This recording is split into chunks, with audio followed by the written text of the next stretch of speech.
CM Revanth Reddy అధ్యక్షతన Telangana cabinet భేటీ అయ్యింది. రైతు భరోసా విధి విధానాలను కేబినెట్ ఖరారు చేయనుంది. భూమి లేని పేదలకు భృతి, కొత్త రేషన్ కార్డులపై మంత్రివర్గంలో చర్చించబోతున్నారు.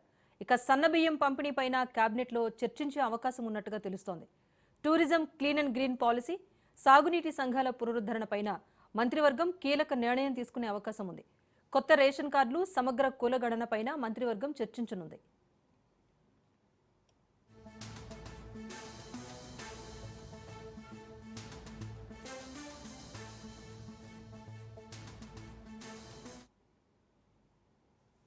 సీఎం రేవంత్ అధ్యక్షతన కేబినెట్ భేటీ జరగనుంది. తెలంగాణలో లబ్ధిదారులంతా ఎదురు చూస్తున్న రేషన్ కార్డుకు సంబంధించి, అలాగే రైతు భరోసాకు సంబంధించి ఒక కీలకమైన నిర్ణయం తీసుకునే దిశగా ఇప్పుడైతే చర్చించబోతున్నట్టుగా తెలుస్తోంది. కేబినెట్ భేటీకి సంబంధించి అప్డేట్ మా ప్రతినిధి రాజు అందిస్తారు. రాజు. రాజేశ్వరి, మరి కాసేపట్లోనే తెలంగాణ కేబినెట్ సమావేశం ప్రారంభం కాబోతా ఉంది. ముఖ్యమంత్రి రేవంత్ రెడ్డి అధ్యక్షతన సచివాలయంలో ఈ కేబినెట్ సమావేశం జరగబోతా ఉంది. ఈ కేబినెట్ సమావేశంలో పలు కీలకమైన అంశాలను ఈరోజు చర్చకు వచ్చే అవకాశం అయితే మనకు కనిపిస్తుంది. దాదాపు 18 నుంచి 20 అంశాలు ఈ యొక్క కేబినెట్ సమావేశంలో చర్చకు ఉన్నట్టుగా కూడా మనకు తెలుస్తూ ఉంది. ప్రధానంగా రైతు భరోసాపై ఈ కేబినెట్ సమావేశంలో చర్చిస్తారని ఇప్పటికే మనకు తెలుస్తూ ఉంది. ఇప్పటికే కేబినెట్ సబ్ కమిటీ రైతు భరోసాపై ఇప్పటికే మల్లు భట్టి విక్రమార్క చైర్మన్గా ఉన్నటువంటి కేబినెట్ సబ్ కమిటీ ఇప్పటికే పలు సిఫారసులను అయితే రాష్ట్ర ప్రభుత్వానికి సూచించడం జరిగింది. ప్రధానంగా ఇప్పటికే రైతు భరోసా ఎవరికి ఇవ్వాలి, అదేవిధంగా దానికి మనం సీలింగ్ పెట్టాలా, పెడితే ఎన్ని ఎకరాలకు పెట్టాలి, అదేవిధంగా గతంలో ఇచ్చిన 10,000కి ఈసారి 15,000కి పెంచాలని ఇట్లాంటి తదితర ఏదైతే సిఫారసులు ఉన్నాయో ఇవన్నింటినీ రాష్ట్ర ప్రభుత్వానికి అందించడం జరిగింది. రాష్ట్ర ప్రభుత్వం మరి కాసేపట్లోనే ఈ యొక్క కేబినెట్ సమావేశంలో వాటిని పెట్టిన తర్వాత దానికి సంబంధించి విధి విధానాలను కూడా కేబినెట్ ఆమోదించే అవకాశం మనకు కనిపిస్తూ ఉంది. దీంతో పాటు కొత్త రేషన్ కార్డులు, సంక్రాంతి తర్వాత కొత్త రేషన్ కార్డులు ఇస్తామని చెప్పేసి ప్రభుత్వం ఇప్పటికే ప్రకటించిన నేపథ్యంలో దీనికి సంబంధించి విధి విధానాలు, గతంలో ఉన్నటువంటి గైడ్ లైన్స్, వీటన్నిటిపై కూడా కేబినెట్లో మరోసారి చర్చించే అవకాశం కనిపిస్తూ ఉంది. దీంతో పాటు సన్నబియ్యం, రేషన్ కార్డుల ద్వారా సన్నబియ్యం పంపిణీ చేయాలని ఇప్పటికే ప్రభుత్వం నిర్ణయించింది. దీంతో పాటు ఉగాది నుంచి సన్నబియ్యం ఇవ్వాలని ఇప్పటికే ప్రభుత్వం నిర్ణయించిన నేపథ్యంలో దానికి సంబంధించిన విధి విధానాలపై కూడా ఈ యొక్క సమావేశంలో చర్చించే అవకాశం కనిపిస్తూ ఉంది. ముఖ్యంగా స్థానిక సంస్థల ఎన్నికల్లో బీసీలకు రిజర్వేషన్లు ఇవ్వాలని ఇప్పటికే బీసీ డెడికేషన్ కమిషన్ ప్రభుత్వం వేయడం జరిగింది. ఇప్పటికే సమగ్ర కులగణన సర్వే ఏదైతే చేయడం జరిగిందో దీనికి సంబంధించిన ఆన్లైన్ రికార్డుల ప్రక్రియ కూడా దాదాపు పూర్తి కావచ్చిందని ప్రభుత్వం చెప్తా ఉంది. ఈ రికార్డులు ఏదైతే ఆన్లైన్ డేటా ఉందో దీన్ని డెడికేషన్ కమిషన్కి ఇవ్వడం ద్వారా ఈ యొక్క రిజర్వేషన్లు కూడా త్వరలోనే ఖరారయ్యే అవకాశం కూడా కనిపిస్తూ ఉంది. వచ్చే నెలలోనే స్థానిక సంస్థలకు వెళ్ళే ఆలోచనలో ప్రభుత్వం ఉన్నట్టుగా కూడా తెలుస్తూ ఉంది. దీన్ని కూడా అంటే ఈ డెడికేషన్ కమిషన్కు కులగణనకు సంబంధించినటువంటి ఏవైతే ఈ డేటా ఇవ్వడం, దీనిపైన కూడా ఈరోజు క్యాబినెట్లో ఆమోద ముద్ర వేసే అవకాశం కూడా కనిపిస్తూ ఉంది. అదేవిధంగా ఇప్పటికే 200 కొత్త గ్రామ పంచాయతీలను గుర్తిస్తూ ఇప్పటికే ఈ క్యాబినెట్ సమావేశంలో ఆమోదం తీసుకునే అవకాశం కూడా కనిపిస్తూ ఉంది. దీంతోపాటు 11 కొత్త మండలాలు, అదేవిధంగా ములుగు మున్సిపాలిటీకి సంబంధించి ఈ యొక్క క్యాబినెట్ సమావేశంలో ఆమోద ముద్ర వేసే అవకాశం మనకు కనిపిస్తూ ఉంది.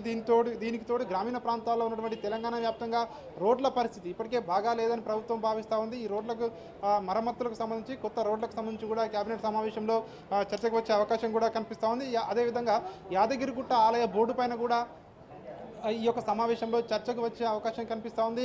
తిరుమల తిరుపతి దేవస్థానం తరహాలో యాదగిరిగుట్టకు కూడా ఒక బోర్డును ఏర్పాటు చేసే విధంగా ఉండాలని 20 మంది సభ్యులతో కూడినటువంటి ఒక పాలక మండలి బోర్డుకు ఆమోద ముద్ర వేసే అవకాశం కనిపిస్తూ ఉంది.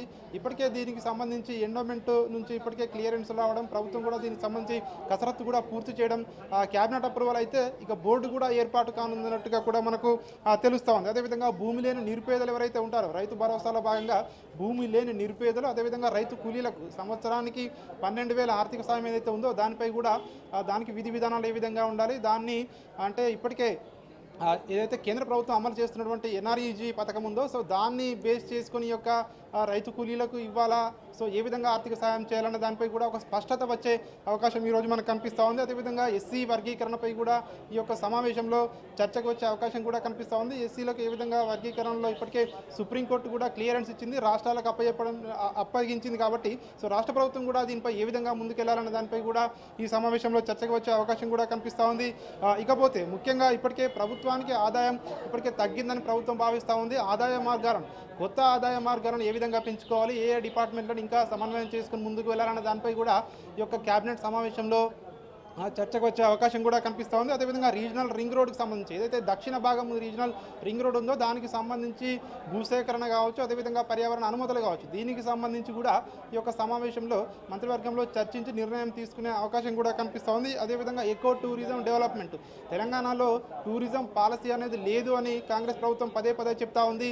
సో ఒక టూరిజం పాలసీ తీసుకురావడానికి, అదేవిధంగా ఎకో టూరిజాన్ని ప్రోత్సహించేందుకు ప్రభుత్వం ముందుకు వెళ్ళే అవకాశం కనిపిస్తూ ఉంది.